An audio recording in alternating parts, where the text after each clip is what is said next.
31 जनवरी की रात को जब पूरा देश नए साल के जश्न में डूबा था, तब दिल्ली की सड़कों पर 20 साल की एक युवती को घसीटा जा रहा था। इसके बाद शव को सड़क पर ही छोड़ दिया गया। पुलिस का दावा है कि 5 कार सवार युवकों ने युवती की स्कूटी को टक्कर मारी। इसके बाद युवती का शव कार में फंस गया। दिल्ली के सुल्तानपुरी में अंजलि सिंह की सड़क हादसे में मौत के मामले में बड़ा खुलासा हुआ है। एफएसएल रिपोर्ट में सामने आया है कि अंजलि कार के लेफ्ट साइड के फ्रंट व्हील में फंसी थी। उसके ज्यादातर ब्लड स्टेन लेफ्ट साइड के फ्रंट और बैक व्हील के नीचे मिले हैं। हालांकि कार के अंदर अंजलि के होने के कोई सबूत नहीं मिले हैं। इससे पहले मंगलवार को आई शुरुआती पोस्टमार्टम रिपोर्ट में अंजलि के साथ रेप न होने की बात कही गई थी। पुलिस ने मामले में 5 आरोपियों को गिरफ्तार भी किया है। इससे पहले मंगलवार को पुलिस ने अंजलि की सहेली के बयान दर्ज किए। सहेली ने बताया कि वह बहुत नशे में थी। वहीं अब कांझावाला मौत मामले में बड़ा अपडेट फिर सामने आया है। अंजलि की पोस्टमार्टम रिपोर्ट सामने आई है। पोस्टमार्टम रिपोर्ट में बड़ा खुलासा भी हुआ है। अंजलि के शरीर पर कई जगह चोट के निशान मिले हैं। रिपोर्ट में सामने आया है कि अंजलि ने शराब नहीं पी थी। वहीं कल अंजलि की दोस्त ने शराब पीने का दावा किया था। तो बड़ी अपडेट आपको इस पूरे मामले में दे रहे हैं। देखिए, एक बार फिर से राजधानी दिल्ली की सड़कों पर भयावह हादसा हुआ, जिसके बाद पूरा देश सख्ते में आ गया था।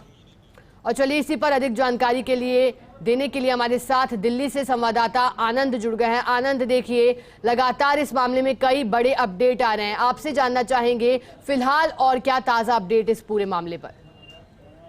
जी बिल्कुल, आपको बता दूं कि पोस्टमार्टम की फाइनल रिपोर्ट आ चुकी है, जिसमें बेहद ही बड़ा खुलासा हुआ है। पोस्टमार्टम रिपोर्ट से साफ क्लियर हो गया है कि अंजलि ने किसी तरह की अल्कोहल ड्रिंक नहीं की थी, जिसके बाद सवाल उठ रहा है उस दोस्त पर, निधि पर भी सवाल उठ रहा है, क्योंकि निधि ने भी अपने बयान में बताया था कि अंजलि ने शराब पी थी और बेहद ज्यादा ही पी थी, जिसके चलते उसने रोकने की कोशिश की थी, लेकिन उसके बाद भी ड्राइव कर स्कूटी रोकने की कोशिश की थी, चलाने की आग्रह किया था, लेकिन अंजलि ने मना कर दिया था। जिसके बाद इस बड़ी वारदात को अंजाम दिया गया और एक्सीडेंट होने के बाद उसकी मौत तक हो गई।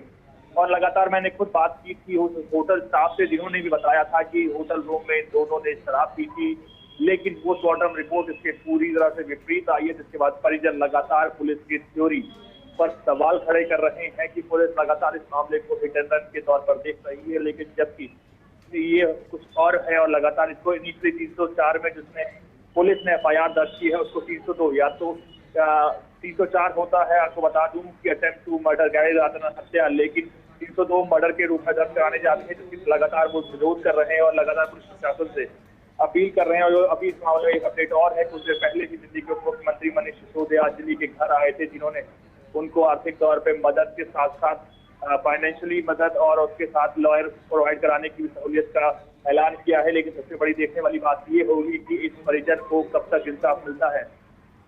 आनंद, एक सवाल आपसे ये भी रहेगा कि पोस्टमार्टम रिपोर्ट में क्या कुछ खुलासा हुआ है, क्योंकि ये भी जानकारी है कि शरीर पर कई जगह चोट के निशान मिले हैं। आनंद जी बिल्कुल सही आपने कहा। चोट में शरीर पोस्टमार्टम रिपोर्ट में कई चीजें क्लियर होकर आ गई हैं कि जैसे लड़की फंस गई थी, उसके बाद उसको कई 13 किलोमीटर तक रगड़ा गया, जिस दौरान उसके शरीर में कई जगह सर पे, चेस्ट पे और पैरों पे चोट के निशान आए हैं। और उसके साथ साथ उसकी चेस्ट टूट चुकी है और ब्लड निकलने से, रगड़ने से उसकी स्किन जल गई है। और ऐसी कई चीजें पोस्टमार्टम रिपोर्ट में क्लियर हो गई है, जो इस पर इशारा कर रही है कि लड़की अंजलि गाड़ी में फंसने के बाद ही मौत हुई थी। गाड़ी एक्सीडेंट होने से वो बच चुकी थी और उसके बाद जब उसको 13 किलोमीटर रगड़ा गया, जिसके बाद उसकी मौत हो गई। तो सबसे बड़ा सवाल पुलिस पर ही उठता है कि नए साल की रात जब पुलिस के अधिकारियों ने दावा किया था पुलिस की एक भारी भरकम हमला सड़क पर होगा और वो हर आदमी की सेफ्टी और सिक्योरिटी को ध्यान रखेगा, लेकिन उसके बाद भी अगर इतनी बड़ी वारदात हो जाती है तो वो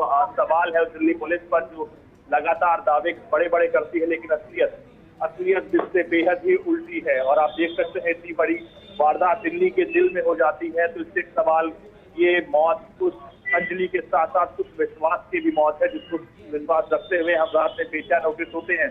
जी आनंद, देखिए एक बार फिर से दिल्ली की सड़कों पर एक तरह से दरिंदगी हुई, पूरा देश एक बार फिर से सख्ते में आया था। लेकिन आनंद, आखिरकार ये गंजा वाला जो मामला है ये एक गुत्थी बनता जा रहा है। पुलिस की कार्रवाई पर भी कई प्रश्न उठ रहे हैं, लेकिन बड़ा एक तरह से टर्निंग पॉइंट तब आया जब दोस्त कह रही थी कि शराब पी है और पोस्टमार्टम रिपोर्ट कहती है कि शराब नहीं पी गई। आखिरकार क्या कुछ इस पूरे मामले में हो रहा है, क्या कुछ कहा जा रहा है इस मामले को लेकर पुलिस की तरफ से, क्योंकि उन्हीं की थ्योरी पर इसको लेकर के सवाल अब उठने लगे हैं। आनंद जी बिल्कुल, लगातार परिजन और बाकी लोग इस पर एक के बाद एक सवाल उठा रहे हैं। पुलिस ने इनिशियल इंक्वायरी में ही दावा कर दिया था कि ये हिट एंड रन का मामला है, जिसके बाद परिजन लगातार इस पर सवाल उठा रहे थे, जिसके चलते उन्होंने थाने के सामने, जो कि सुल्तानपुरी थाना लगता है, उसके सामने प्रदर्शन किया था और प्रदर्शन कुछ इस कदर रहा, जिसके बाद पुलिस को एक बार फिर से इंक्वायरी शुरू करनी पड़ी। एफएसएल की टीम बुलाई गई और तमाम महकमों को दोबारा अलर्ट किया गया, जिसके चलते एक बार एफएसएल की भी रिपोर्ट आई है, पोस्टमार्टम रिपोर्ट आई, कई कार्रवाई पुलिस ने प्रेशर के बाद किया। लेकिन इसके बाद भी एक सवाल आज भी दस्तक है, ये वो लड़की जो उसकी कहती है सो कॉल्ड दोस्त है निधि सडनली इस स्थिति के सामने आने के बाद आती है और वो बताती है कि उसने अंजलि ने ड्रिंक की थी और ड्रिंक के गाड़ी चलाने के बाद ये हादसा हुआ, जिस हादसे में अंजलि की जान तक गंवा दी गई, चली गई। जिसके बाद इस सवाल अब लोगों ने भी लगातार निधि से पूछ रहे थे कि ऐसा दोस्त आपने पुलिस को क्यों नहीं इत्तला करी, पुलिस को क्यों नहीं बताया और 2 दिन तक आप शांत क्यों नहीं थी। सडनली आप एकदम से तस्वीर में आती है सीसीटीवी के आने के बाद और आप पुलिस के एक रबर स्टैंप की तरह उसी की स्टोरी को सपोर्ट करती हैं, जिसके बाद आपके किरदार पर भी लगातार लोग सवाल उठा रहे हैं कि आप अगर दोस्त थी तो आपको सब चीज की इत्तला पहले दे सकती थी और उसके बाद हो सकता है जिसके चलते अंजलि की जांच भी बचाई जा सकती थी। जी बिल्कुल आनंद, रिपोर्ट तो आई है, लेकिन देखना होगा कि अंजलि के साथ आखिरकार इंसाफ कब होता है और ये गुत्थी पूरी कब सुलझती है। बहुत बहुत शुक्रिया आपका हमारे साथ जुड़ने के लिए और पूरी जानकारी के लिए।